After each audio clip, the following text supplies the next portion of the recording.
시편 23장 1절부터 3절 말씀입니다. 여호와는 나의 목자시니 내가 부족함이 없으리로다. 그가 나를 푸른 초장에 누이시며 쉴만한 물가로 인도하시는도다. 내 영혼을 소생시키시고 자기 이름을 위하여 의의 길로 인도하시는도다. 아멘. 아멘.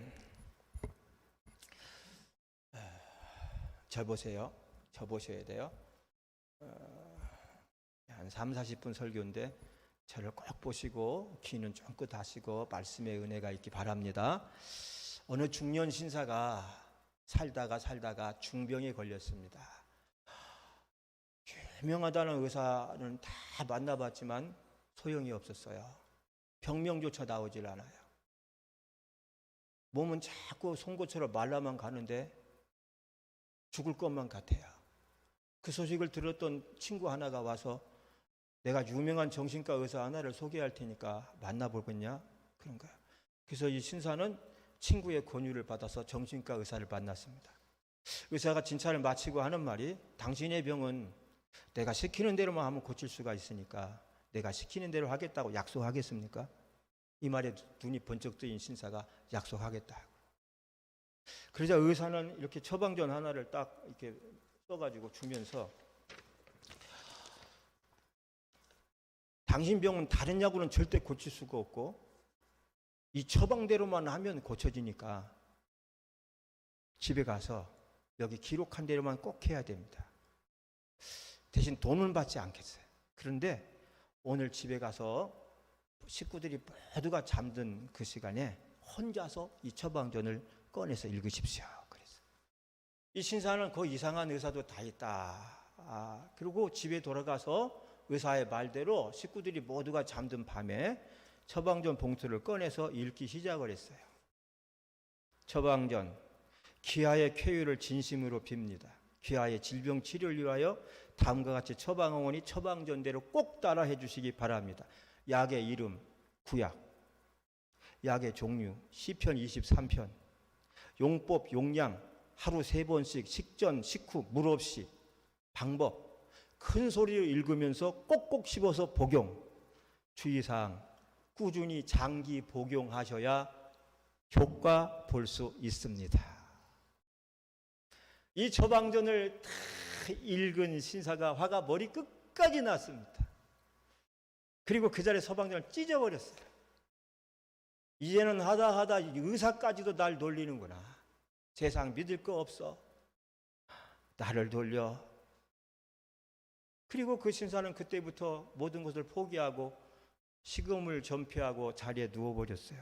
몸은 더 망가지고 피골이 상접해졌어요. 며칠이 지난 어느 날 이 신사가 누워서 가만히 생각을 해보니까, 내가 이러다가는 꼭 죽게 생겼는데, 그렇다면 죽기 전에 마지막 심정으로 그 처방전대로나 한번 해보고 죽을까? 이런 생각이, 여러분, 생각이 중요해. 이 살 생각이 든 거야. 그래서 이 신사는 그 처방전에 적힌 대로 하루에 3번씩 시편 23편, 오늘 집사님이 잘 읽어줬던 그 말씀을 읽기 시작을 했어요. 처음에 눈도 아프고 힘들었는데 계속해서 읽는 중에 이제는 그 말씀이 머릿속에 저절로 애워지고 안 보고도 읽을 지경까지 왔어. 그리고 한 일주일이 지나니까 이제는 식탁 앞에서도, 길 걸을 때에도, 버스 타고 갈 때에도 그 말씀이 자꾸만 생각이 나는 거야. 그러던 중에 여러분, 시편 23편의 의미가 깨달아지기 시작했어요. 할렐루야. 이 신사가 이거 읽다가 애우다가 복음의 광명을 찾은 거예요. 그런데 웬일인지 그 순간부터, 그때부터 이 신사 몸이 회복이 되고 건강을 되찾게 되었습니다. 남의 일이라고 아멘도 안 하시죠. 그때부터 이 신사는 몸이 회복되고 건강을 되찾게 되었습니다. 할렐루야. 그리고 나서 이 신사는 예배당으로 달려가서 감격 어린 예배를 드리고 병고침의 놀라운 체험을 간증하기에 이르렀다고 하는 거예요. 사랑하는 여러분, 이 간증은 하나님 말씀의 힘이 우리 영혼을 어떻게 소생시킬 수 있는가를 가르쳐주고 있는 살아있는 간증인 거예요. 사랑하는 여러분, 환자가 약을 소중히 여기지 않으면 병을 고칠 수 있습니까? 못 고쳐요. 마찬가지로 성도가 하나님의 말씀을 소중히 여기지 않으면 행복한 삶을 살 수 있을까요? 없어요. 환자가 약을 소중히 여기듯이 신자가 하나님의 말씀을 소중히 여겨서 그 말씀과 늘 하면 그 삶의 행복한 인생의 삶이 열리게 되는 줄 믿으시기 바랍니다. 말씀이잖아요. 말씀이. 여러분, 이 아침에도 이 하나님의 말씀이 여러분 모두에게 보약이 되고 건강하게 만드는 행복한 인생을 만드는 귀한 힘이 되시기를 주님의 이름으로 축원합니다. 오늘 말씀은 내 영혼을 소생시키시고라고 하는 구절이 있는데, 이 내 영혼을 소생시키시고라는 한 구절 속에는 우리는 끊임없이 소생되어야 될 존재임을 가르쳐주고 있어요. 이 구절을 통해서 하나님은 우리가 끊임없이 소생되어져야 될 영적 존재임을 알려주고 있어요. 먼저 사람은 영적 존재입니다. 사람은 하나님이 손으로 직접 창조하신 영적 존재예요. 성경은 하나님이 인간을 창조하실 때 흙으로 창조하시고 그 육체의 생기를 훅 불어넣으시니 생명이 된지라 그렇게 했어요. 생명, 영적 존재란 말이에요. 여러분, 사람의 조상은 원숭이에요? 포유류예요? 사람의 조상이 미생물 아메바예요? 아니죠. 사랑하는 여러분, 사람의 조상은 원숭이나 포유류가 될 수 없어요. 미생물 아메바가 진화를 해가지고 그들이 우리 조상이 될 수 없습니다. 왜냐하면 하나님은 오직 하나님의 형상으로 우리를 지은 바 되었으니 하나님이 보시기에도 좋았더라고 하셨던 가장 귀한 피조물 중에 피조물인 줄 믿으시기를 바랍니다. 그럼에도 불구하고 아직 여기 원숭이를 조상으로 모시고 싶은 사람이 있어요? 없으시겠죠? 없어. 한 사람도. 사람은 영적 존재입니다. 영적 존재라는 뭐죠? 육신을 가지고 살지만 그 영혼이 있는 존재라는 거예요. 육신 속에 영혼이 존재. 동물에게는 없어요. 세균이나 아메바에게 없어요. 고릴라나 침팬지나 원숭이 영혼은 없어요. 그들이 1000만 년을 묵어서 다시 태어나도 그 속에 영혼이 들어갈 수 없어요. 우리의 영혼은 하나님이 생기를 불어넣어 주심으로 우리에게 존재하게 된 줄로 믿습니다. 그래서 사람을 뭐라 그러죠? 만물의 영장, 영적 존재란 말이에요. 그러면 여러분, 영적 존재라는 것은 영의 양식을 먹어야 산다라는 의미가 있습니다. 육신은 육신의 양식을 먹고 살고 영은 영의 양식을 먹어야 살 수 있어요. 할렐루야.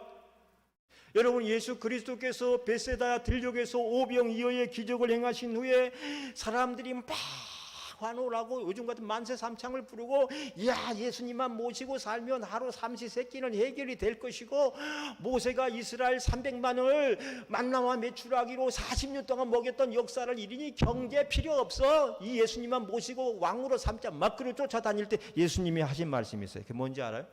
요한복음 6장 27절 말씀을 보면, 너희는 썩는 양식을 위하여 일하지 말고 영생하도록 있는 양식을 위하여 하라. 이 양식은 인자가 너희에게 주리니 인자는 곧 아버지 하나님의 인치신 자니라. 할렐루야. 썩는 양식이 있고 영원한 양식이 있다고 말씀한 거예요. 너희들은 썩을 양식을 위해서 나를 환호하고 왕으로 추대하려고 하느냐? 그 도망가 버렸어요. 주님이 받아라. 여러분, 영의 양식은 무엇이죠? 살아계신 하나님의 말씀이에요. 신명기 8장 3절에 이런 말씀, 너도 알지 못하며 내 열조도 알지 못하는 만나를 내게 먹이신 것은 사람이 떡으로만 사는 것이 아니요 여호와의 입으로 나오는 모든 말씀으로 사는 줄을 너로 알게 하여 하심이라. 아멘. 떡으로만 사는 게 아니라 하나님이 입으로 나오는 모든 말씀으로 살 것이라는 영적 존재들이 먹어야 될 영의 양식인 거야. 주의 말씀은 영생의 말씀이요 내 생명의 양식이요 영혼 구원의 말씀인 줄 알고 열심히 주의 말씀을 사모하시기를 주의 이름으로 축원합니다. 두 번째 말씀은 우리를 소생시키시는 힘이에요. 우리를 늘 소생시키시는 힘이에요. 우리는 사실 강해 보이지만 늘 넘어지기를 잘하는 존재예요. 늘 넘어지기 잘하기 때문에 끊임없이 소생되어야 될 존재이기도 한 거죠. 로마서 3장 23절에 모든 사람은 죄를 범하였다라고 말씀했어요.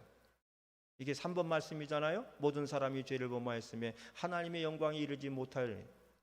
모든 사람이 죄를 범하였다는 건 뭐죠? 그만큼 넘어지기를 잘하는 약한 존재가 되었다는 거예요. 약한 존재. 여러분, 지금도 사람들이 얼마나 연약하면 말 때문에 넘어지고, 일 때문에 넘어지고, 사람 때문에 넘어지고, 습관과 환경 때문에 넘어지고, 또 넘어지고, 또 넘어져요.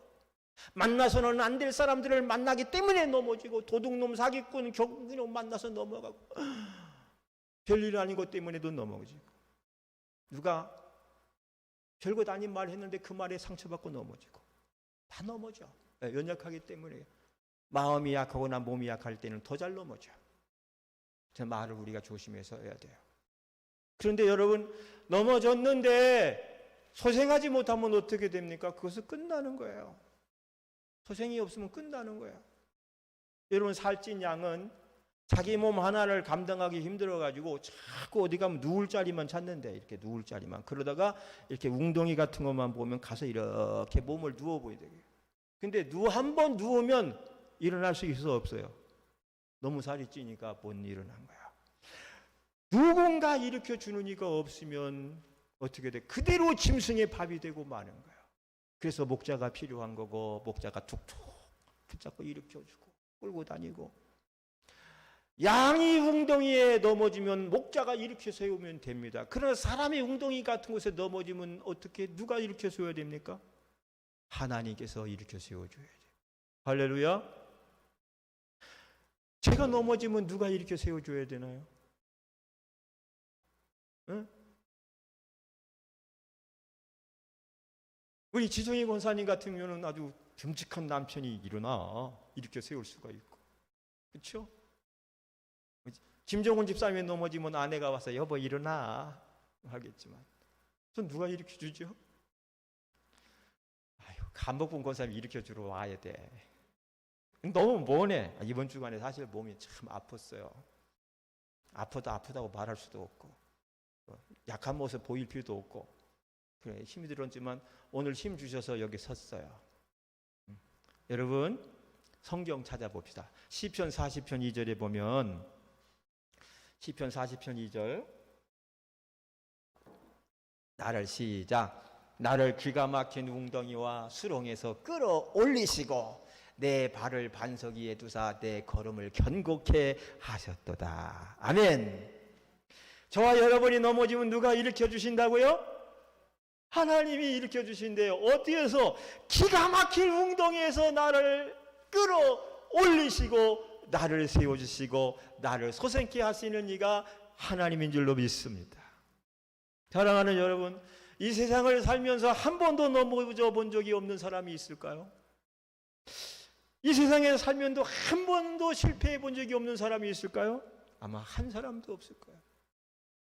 그러면 그렇게 쓰러지고 실패하고 넘어졌지만 이렇게 일어나 살 수 있는 힘은 하나님이 나와 함께 하시기 때문인 줄로 믿습니다.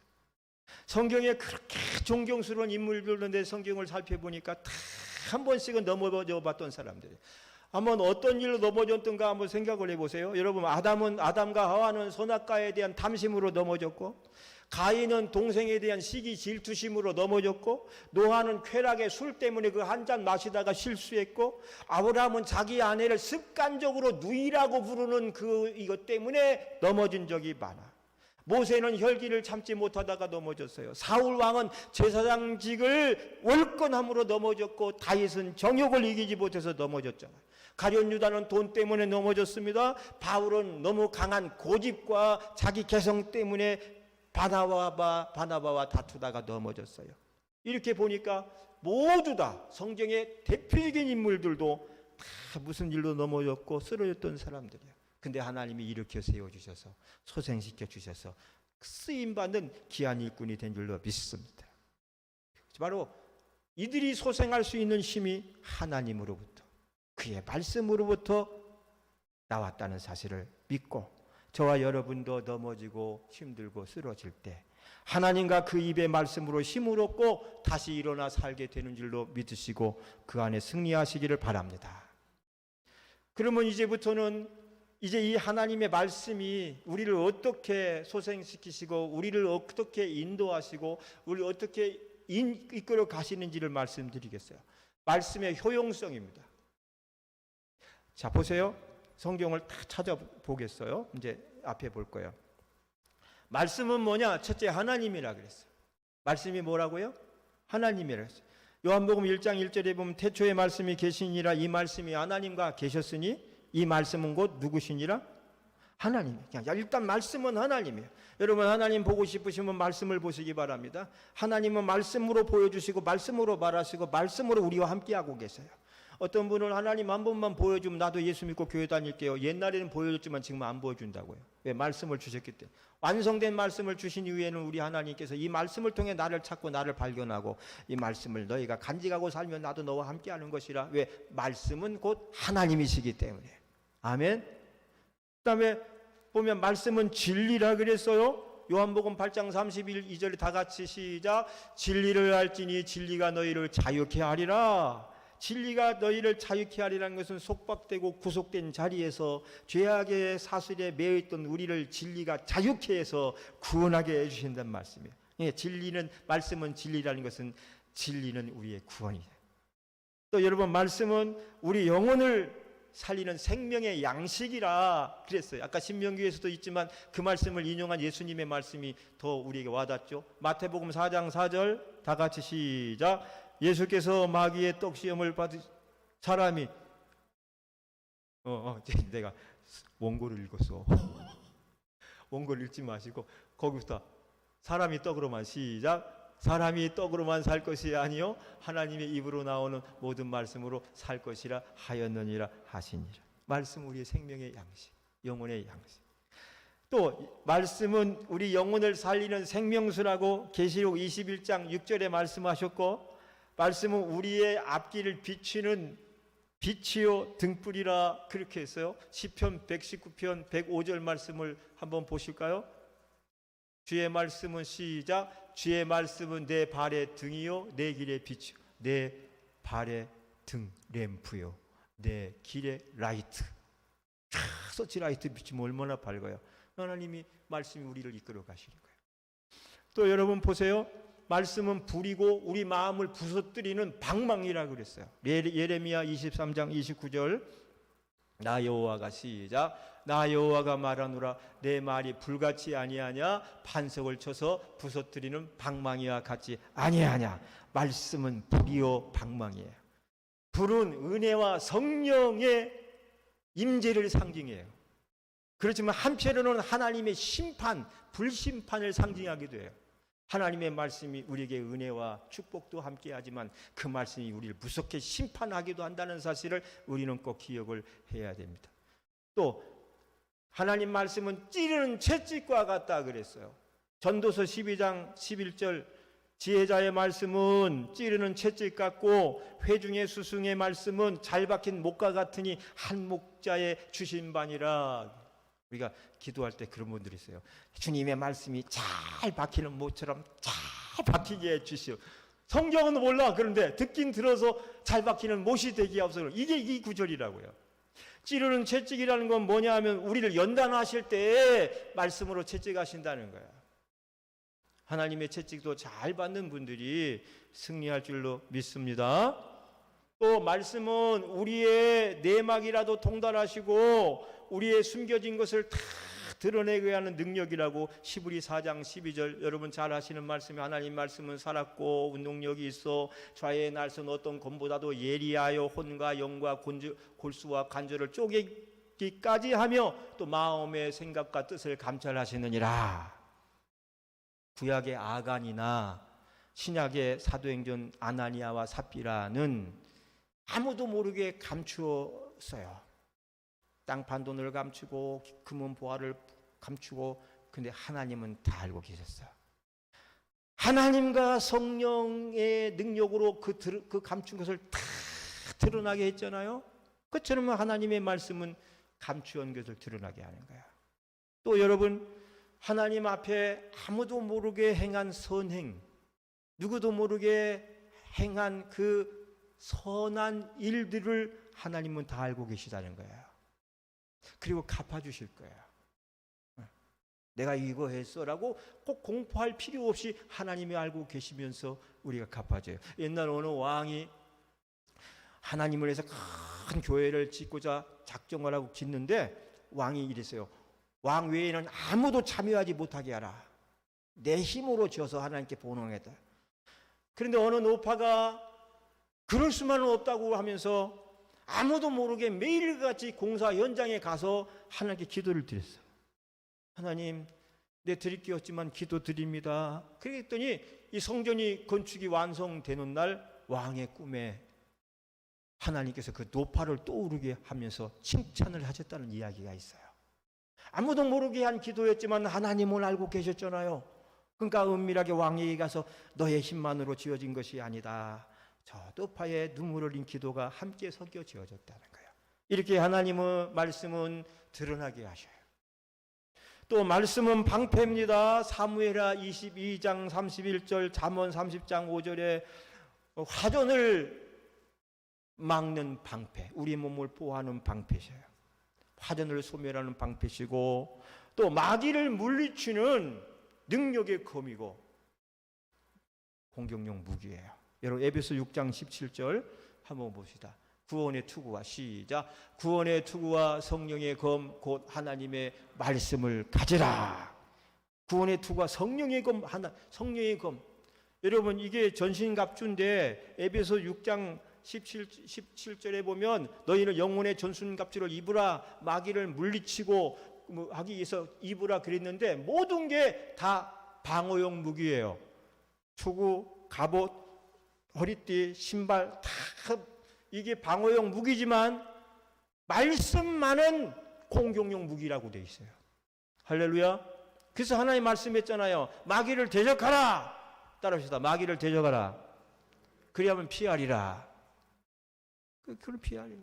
근데 여러분 마귀를 대적하라는 것은 말씀으로 대적하라고 한 거예요. 예수님께서 마귀에게 금식할 때 3번 시험 받을 때 그때마다 마귀를 물리치는 것은 뭐죠? 뭐였죠? 하나님 말씀이었어요.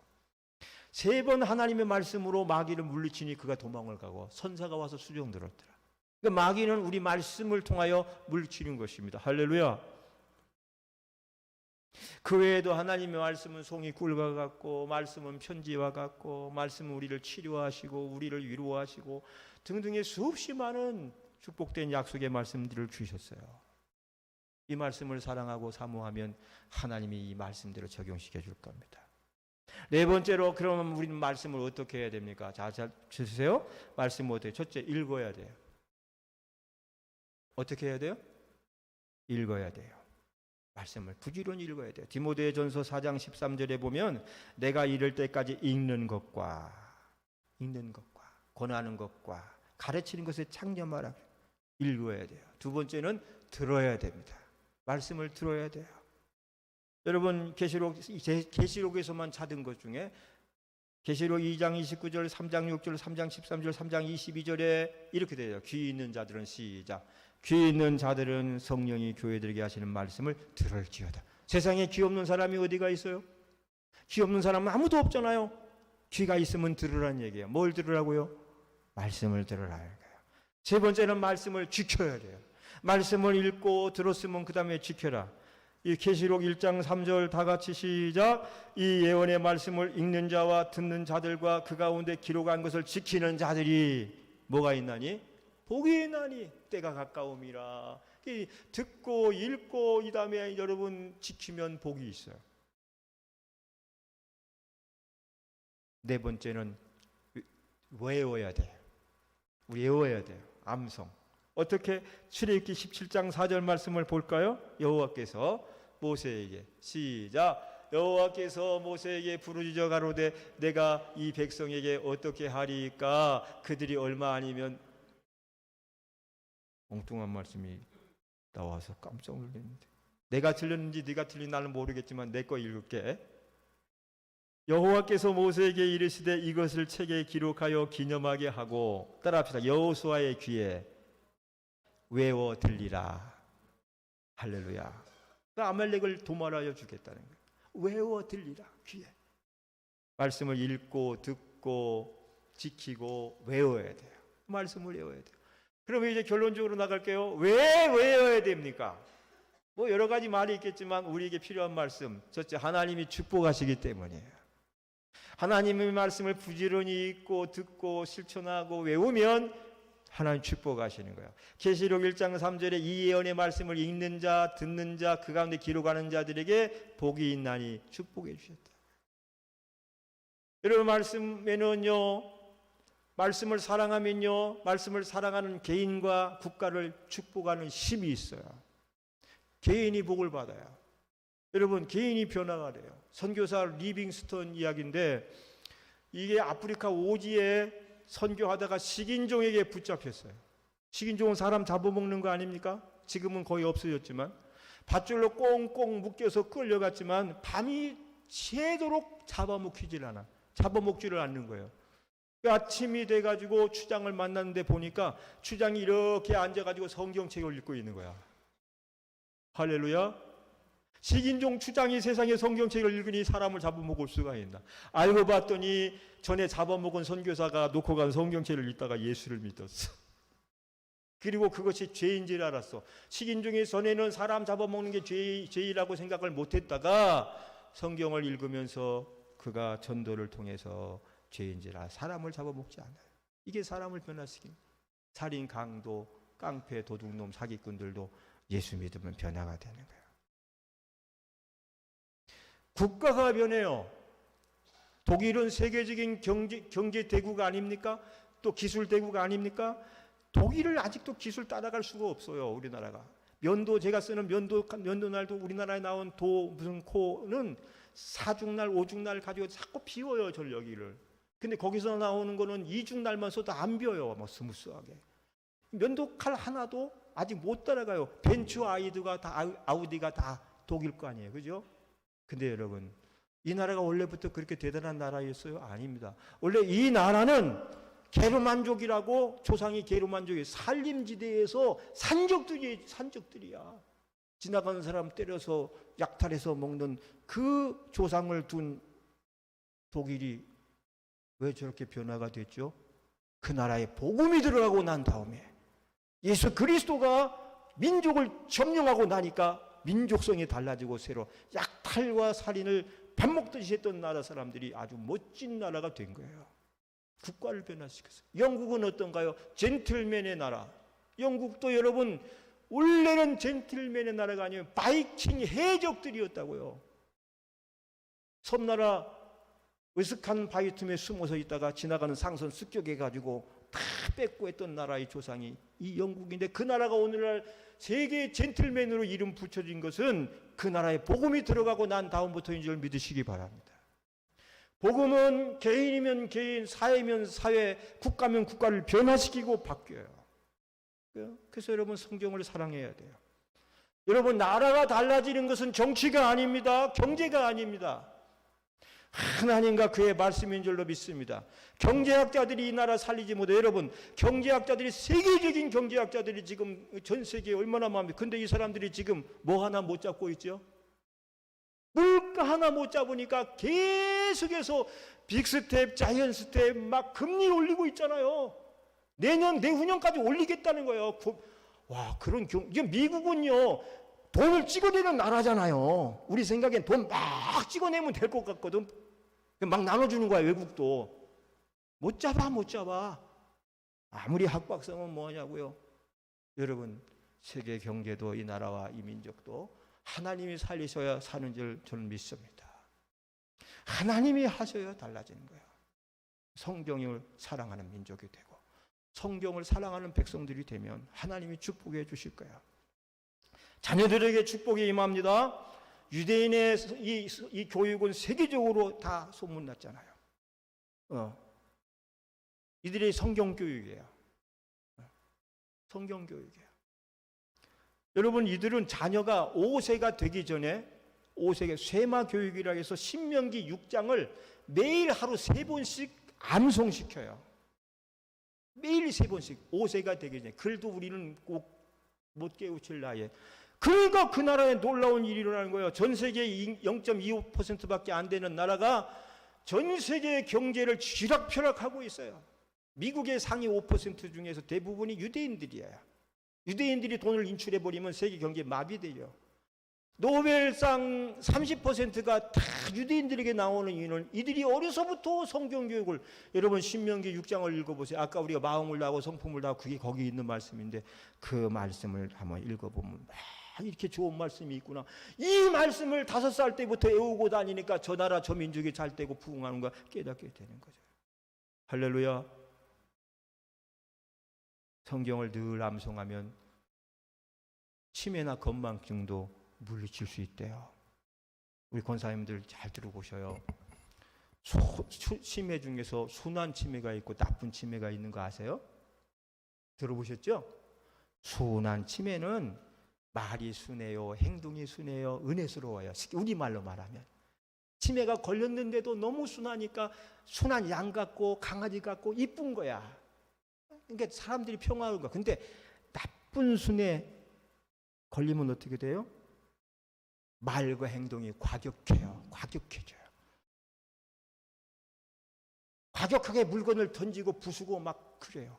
그보다 더 힘든 건 뭐냐면 욕을 하는 거예요. 욕을 우리가 평소에 들어볼 수 없는 욕을 하는 거예요. 자기도 모르게 하는 욕인 거예요. 그게 배워서 한 건 아니고 살면서 누군가에 들었던 욕들이 그때 튀어나와가지고 말이 과격하고 욕하고 막 때려 부시고 막 이런 못 사는 거예요. 어느 교회 권사님 한 분이, 봉사 잘 하시던 권사님이 치매에 걸려서 치매 요양원에 입원하셔서 목사님과 이제 신방되었는데 교회에 신방을 가겠다고 그랬더니 극급반대하는 거야. 안 됩니다. 오시면 안 됩니다. 그냥 교회에서 기도만 좀 해주세요.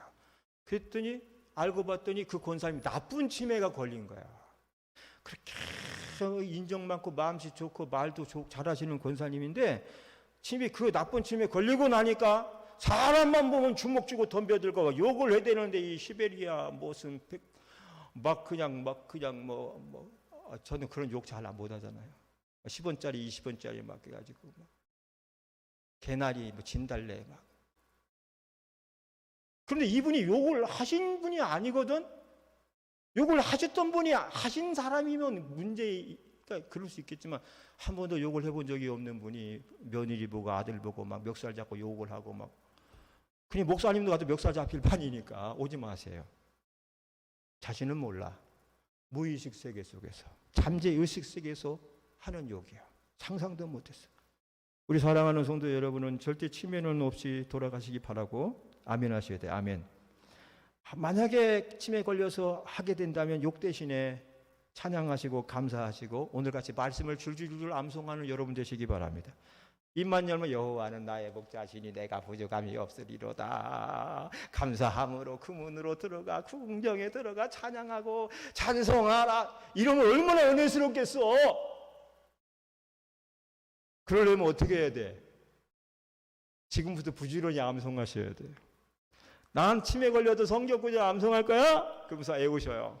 그러면 여러분 돌아가실 때까지 은혜스러워서 치매 걸리고도 전도할 수 있는 날들이 온다니까요. 말씀을 정리할게요. 늘 넘어지기 잘하는 나를 소생시키시고 새롭게 하는 힘은 무엇입니까? 하나님과 그의 말씀이에요. 이 말씀 우리가 어떻게 해야 됩니까? 듣고 읽고 애우고 실천하며 순종하며 살아야 합니다. 그러면 여러분 살고 가정 살고 나라와 민족 다 살아나게 될 줄로 믿습니다.